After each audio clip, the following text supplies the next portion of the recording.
Hello বন্ধুরা, আজকে আবারও কোমরের রাবার সেটিং করে দেখাবো। আর আজকে যে রাবারটি আমি কেটে নিয়েছি সেটা টোটালে আছে 24 ইঞ্চি। আর এটা মেপে নেওয়ার একটি নিয়ম হচ্ছে, আপনার কোমর থেকে অ্যাকুরেট যে মাপটা আসবে সেই মাপটাকে 4 ভাগ করবেন। 4 ভাগের 1 ভাগের সাথে 1.5 থেকে 2 ইঞ্চি পরিমাণ অ্যাড করবেন। অ্যাড করে এই যে পরিমাণটা বের হলো সেই পরিমাণটাকে আবার ডাবল করে নেবেন। তাতে যে রাবারের পরিমাণটা আসবে সেটাই হচ্ছে আপনার কোমরের রাবারের মাপ।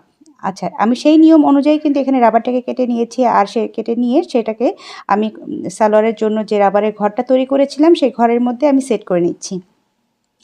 আর আমার পেজে এই কোমরে রাবার লাগানোর আরও একটি নিয়ম আছে, যেটা অনেকের কাছে অনেক সহজবোধ্য মনে হয়েছে। আশা করি আপনাদের কাছেও ভালো লাগবে। আপনারা চাইলে একবার আমার পেজটাকে ভিজিট করে সেই নিয়মটাও দেখে নিতে পারেন। আমার পেজে সেলাই কাজে নতুন আপুদের জন্য অনেক অনেক রকমের ভিডিও দেওয়া আছে। আপনারা যদি দেখেন হয়তোবা আপনাদের অনেক কাজে লাগতে পারে। আমার ভিডিওগুলো